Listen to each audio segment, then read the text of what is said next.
Nation? Nah, not the Nate Parker movie. I'm talking about the original joint. Y'all ever heard about Birth of a Nation? Nah, not the Nate Parker movie. I'm talking about the original joint. Birth of a Nation was America's first Hollywood blockbuster film. It was based on a 1905 novel titled The Klansman by Thomas Dixon. Check this out. This silent movie was an American Civil War era film which depicted black men as hypersexualized beasts lusting after white women. They did us so bogus, G. This film villainized black men while at the same time glorifying and romanticizing the KKK. Petty as hell. Check it out. This movie was so popular that white men went out and joined the Klan by the thousands.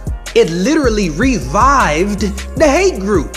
The hell is wrong with these people? And the worst part of all of this is that there was several These people are Esau. Okay, and that's the mystery of iniquity. All right, that was written. Matter of fact, let me get that. In the book of Thessalonians. Real quick. Call Lord Yahweh, Ba'ashem Yahweh Shai, Ba'ashem Makak and double honors to the apostles, the bishops and elders of Great Millstone, man. All right.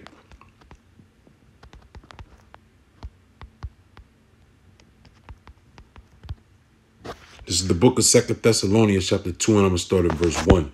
Now we beseech you, brethren, by the coming of the Lord Yahweh Shai Mashiach, and by our gathering together unto him, that ye be not soon shaken in mind, nor troubled, neither by spirit, nor by word, nor by letter, as from us, as that the day of the Mashiach is at hand. Let no man deceive you by any means, for that day shall not come, except there come a falling away first, and the man of sin be revealed, the son of perdition, or the word perdition means destruction, because that's what this man is known for all throughout history, especially when it comes to the well-being of our people.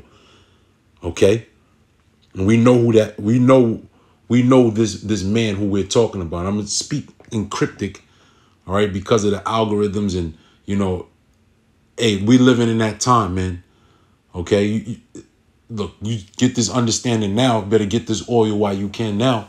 All right, because the more that we have to speak in code, which is very familiar of Yahweh Shai when he spoke to the multitude in parables. We got to speak to the multitude in parables at this point because the devil knows that he has a short time. He's about to come down with great wrath. Okay. It says, who opposeth and exalteth himself above all that is called the Most High, or that is worshipped, so that he as the Most High sitteth in the temple of the Most High, showing himself that he is the Most High. And this is not talking about the anti-Messiah. Okay. This is talking about a nation of people. All right. This is talking about the people that are in power now. Job 9:24. The earth is given into the hand of the wicked, excuse me.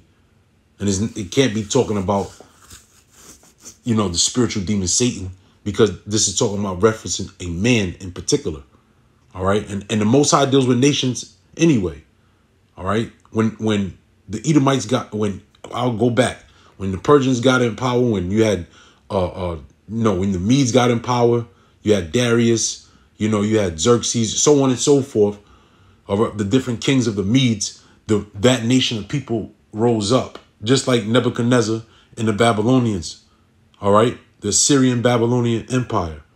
Okay. The Neo-Babylonian Empire. When that power structure rose up, those people rose to the top. So just like now, when the Most High exalted, you know, the different founders, the different conquerors of the nations in modern time, all right, those people are at the top, the ones that are distributing the laws, the ones that are setting forth the policies. Okay. This is the he who it's talking about in this time. Okay. And it's going to prove it. It says, remember ye not that when I was yet with you, I told you these things, and now ye know that what withholdeth that he might be revealed in his time. For the mystery of iniquity doeth already work, meaning that power structure is already in place. All right. It says, only he who now letteth will let until he be taken out of the way. Right. Because the Most High is the one that established his man. All right. The scriptures tell you that the Most High putteth down one and he set up another. OK. Promotion cometh not from the east nor from the west. all right, nor from the south, all right. The Most High is the one that establishes the particular nation to be the rulers on earth. So the Most High is the one that's letting this man be in power and do the things that he's doing. Okay. Verse 8, and then when shall that wicked be revealed, whom the Lord shall consume with the spirit of his mouth and shall destroy with the brightness of his coming. Okay. That's why the scriptures tell you when the wicked are in rule, the people mourn. So the wicked is a particular people. Okay. Who are the Edomites? Esau, Edom. Furthermore, there's top tribes, just like within all the different nations. All right, you have top tribes within all the different nations. Okay. Amalek is the top tribe of the Edomites. He's the main one. Amalek, that tribe, is the main ones laying down law and setting forth policies. Okay. Through the scriptures talk about the who frameth mischief by law. Shall the throne of iniquity have fellowship with thee, who frameth mischief by law? All right. You know who the wicked is by the policies that are being set in place. Who gives the allowance of all the different industries. Okay. So let's go back. Massacres of black folks as a result of the rise of the KKK. They don't tell you about this in school. You got the East St. Louis riots. Yeah, because who controls the education system? In 7th grade, you got to learn about Anne Frank right around the time you turn 12, turn 13, when you become a man, when you become a woman, when you start to be, when your hormones start to mature, when you start to, have a wherewithal for yourself. All right. And the scriptures tell you, basically, when you get in around that age, you are accountable for yourself. You are an adult. So by the time you reach that age of maturity, they put those stories of the history of what happened to those people, okay, in your mind, in your face. So you have sympathy for those people. But they don't, like bro said, they don't put this in the schools, right? Because if they did put this in the schools, you would have a different outlook on life. 1917, where 150 black folks were murdered. Then you got a Tulsa, Oklahoma massacre. We should know about that one. Then you have the 1921 Red Summer Massacre, where hundreds of black men, women, and children were lynched. This is sick, man. America got a sick history. And then there was the 1923 Rosewood Massacre, where 500 Klansmen wreaked havoc on a black town in Rosewood, Florida. So right, and they were Seminoles, all right, from the tribe of Reuben. All right, Tulsa, Oklahoma was a mix of the tribe of Reuben and the tribe of Judah. How about that for you naysayers when it comes to the 10 tribes being the so-called Native American Indians? Okay. Who's responsible for the movie that jump-started all this hate? I'm glad you asked. You guessed it. Jewish film producer and co-founder of MGM Studios, Louis B. Mayer. This man made— Hey, this is fair use anyway. This is just the facts. All right. This is a reference. You can Google this. Okay? a fortune. Jewish film producer and co-founder of MGM Studios, Louis B. Mayer. This man—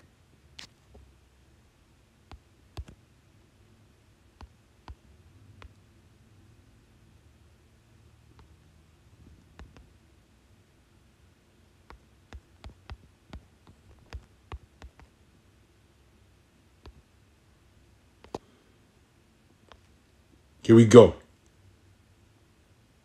There it goes. So it's fact checked. All right. There you go. Canadian-American film producer and co-founder of Metro Goldwyn Mayer Studios, MGM, in 1942. Under Mayer's management, MGM became the film industry's most prestigious movie studio, accumulating the largest concentration of leading writers, directors, and stars in Hollywood.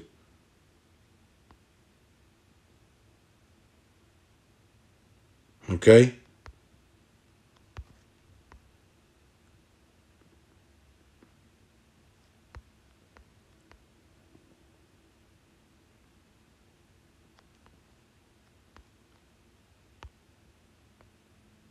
Let's put his name in, right? Let's put his name in and put, boom. There you go. There you go.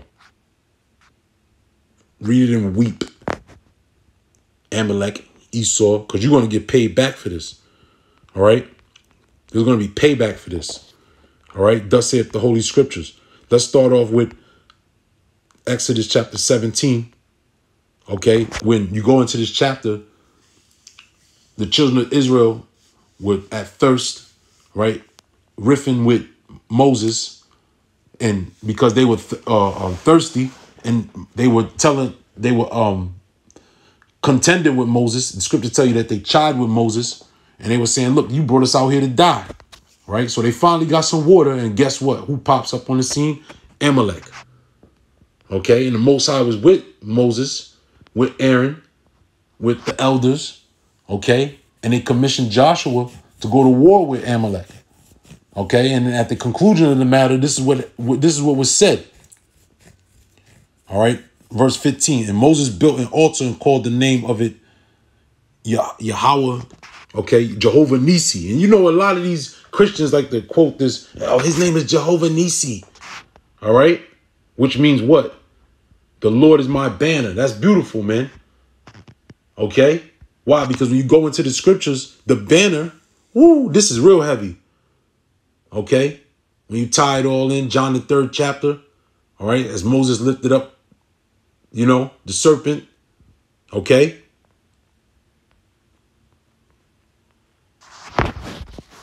Matter of fact, give me 1 second. I want to make sure this is the same reference, it's the same story.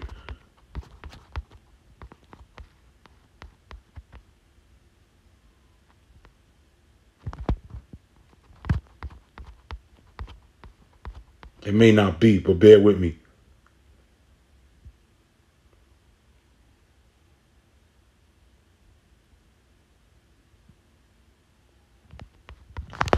Okay, I don't, you know what? I really don't think it is.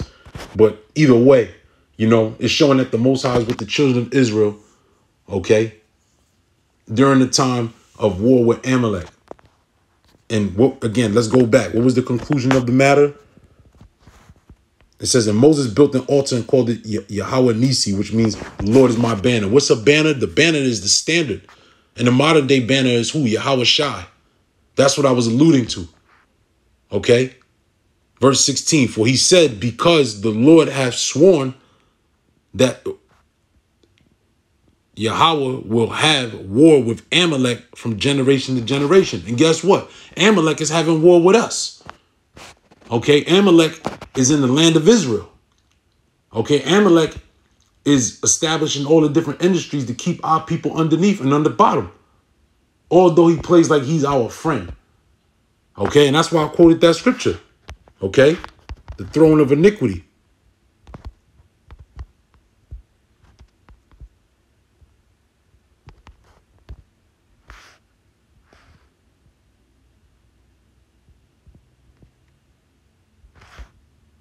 Give me 1 second.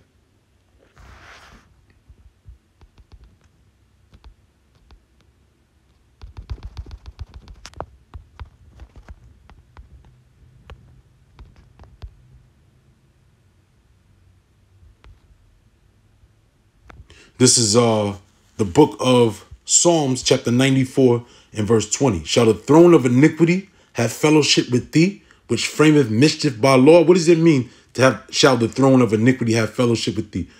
A throne is what? Is where a king sits. Iniquity is what? Is sin on top of sin. Okay, so a king that promotes sin, okay, shall that have fellowship? What is fellowship? Fellowship is a bond or a union with thee. Who's thee? The children of Israel. And we know who the throne of iniquity is. And he's not going to have a bond. He's not going to have partake. He's not going to set you up in favor. All right. If your enemy is the king, don't expect to be sitting in a place where you're good and you're comfortable, or you're partaking in his meats. Okay, which frameth mischief by law. All right. And that's what they do, man. Okay. All the different executive orders and, policies and, all of it, man. Everything that is put in place, all the statutes and codes, all right, that are put in place are set against you. I'm talking about you so-called Negroes, Hispanics, and Native Americans. Plain and simple, man. Who's the one putting it in place? Who's the judges? Who's the lawyers? Okay, but then they hide up in, the Senate, and you got these crypto Amalekites. All right, and if you learn, you know who I'm talking about. Okay, time is short, man. Time is real short. All right, and this is, mind you, when bro had brought this out, he told about 1917, 1920, 1921, 1922. This is all around the time of what? First, you had the Spanish flu. All right, the Spanish flu was running rampant, and then also too, you had what? World War I. So this is all during the time of war. Okay, and people were at edge. All right, a lot of people who went out to war and who was mad against the systems at hand. Okay, they were around. Who did they take it out on? You so-called Negroes, Hispanics, and Native Americans. All right.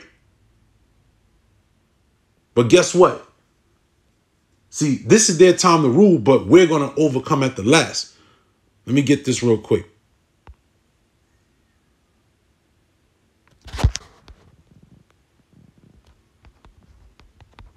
And I'm going to close on this.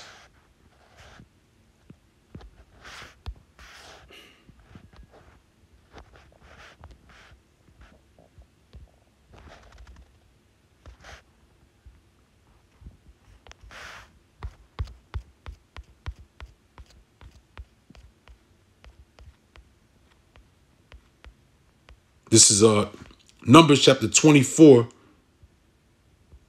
Okay.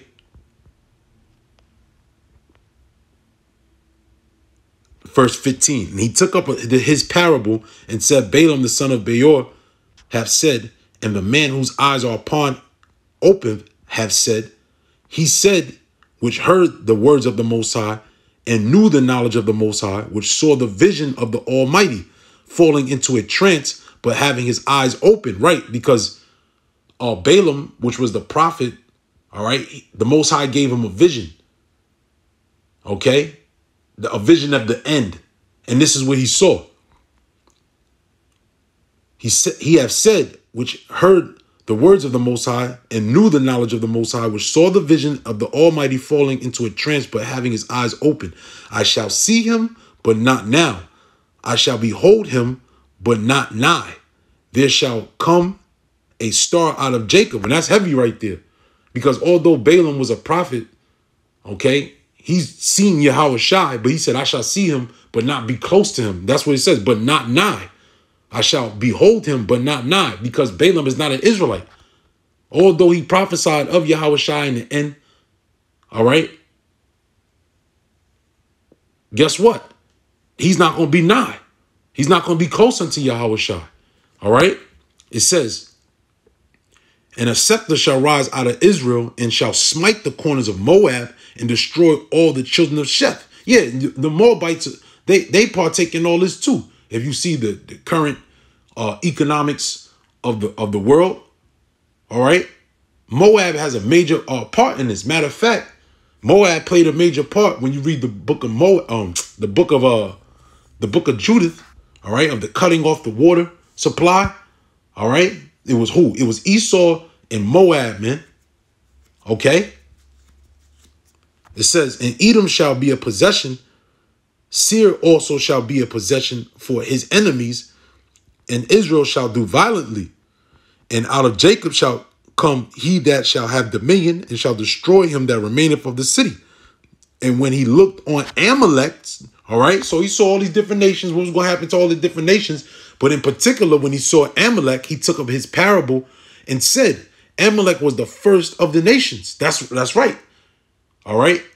So he's seeing this vision, and Amalek is above everybody. But his latter end shall be he that perish forever. Okay. So you Amalekites got a lot to pay for, man. You think you're going to slither, you're going to play the people of the Lord, right? You're going to set up other people to push forth your policies. You cause many wars and you play both sides. And whoever won the war, you capitalized off of it. All right? You think you're just going to get away scot-free? Nah. All right? The Most High sees everything, man. The Most High sees all the secrets within the man's mind. How much more the wicked that's on the earth? Give me 1 second, man.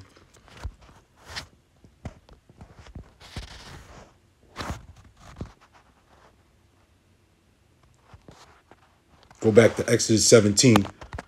All right, I'm going to read the last verse just in case I didn't read it. I'm going to read it again. Exodus 17:16. For he said, because the Lord Yahweh have sworn that Yahweh will have war with Amalek from generation to generation, man. So this war is going to continue until what? Amalek is going to be discontinued off the face of the earth, man. All right? And the war is about to heighten. How about that? All right, we're in the climax of the war, but there's going to be a apex of the war, and that's when Yahweh Shai is going to return with the holy host. All right, but you see that the scriptures tell you that in Isaiah the 63rd chapter about Basra. All right, which Basra is what? A chief city in Edom. Matter of fact, let me get that real quick, and I'm gonna close on that. I'm gonna read it real quick. I gotta go, and then our Spirit was on me to really go into this. I woke up, the elder brother Zayanala had posted that, and I said, you know what? I got to go into it. This is the book of Isaiah, chapter 63, and verse 1. Who is that cometh from Edom with dyed garments from Basra? This that is glorious in his apparel, traveling in the greatness of his strength, that I speak in righteousness, mighty to save. Wherefore art thou red in thine apparel, and thy garments like him that treadeth in the wine fat. All right, now, when you look up this word Basra, okay, all right, it's a sheepfold or fortress, all right, a town in Edom and Moab. Okay, a fortress, which is what your forts is where you're in your top city. Israel's fortress is what was where? In Jerusalem. All right, Yerushalayim, the city of peace. A fortified place, a chief city. When you say you're the chief city, you're who sits in the chief city? The chief, the heads, the rulers sit in the chief city. Okay, Isaiah 34:6, 63:1, Jeremiah 49:13, Amos 1:12. Beautiful. All right, Genesis 36:33. Okay, so hey, look, you Amalekites ain't getting away with jack shit. And I'm going to close on that, man. I'm going to play this video again. Again, this is fair use. This is information. This is public information. This is just for educational purposes only. We're not trying to invoke anything. The Most High Yahweh Bashim Shai is going to come back and do what he does. All right?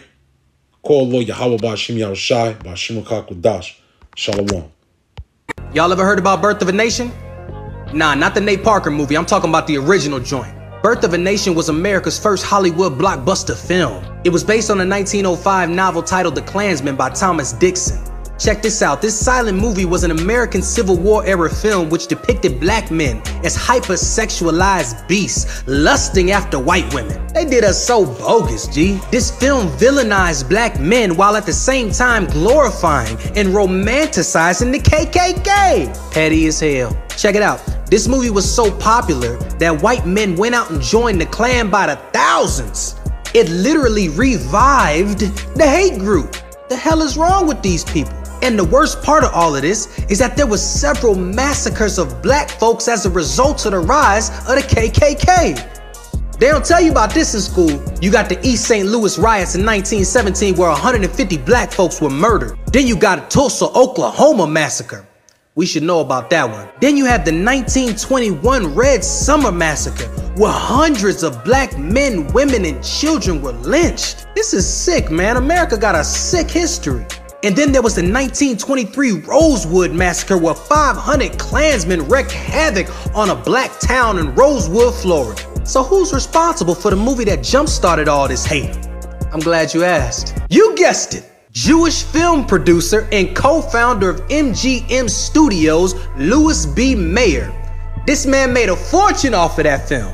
Oh, and if you ever wondering why there's so much racism in Hollywood, this the guy who created the Academy Awards. This is why Halle Berry can't get an Oscar unless she a crack whore, and Denzel can't get an Oscar unless he a crooked cop. Ye shall know the truth, and the truth shall most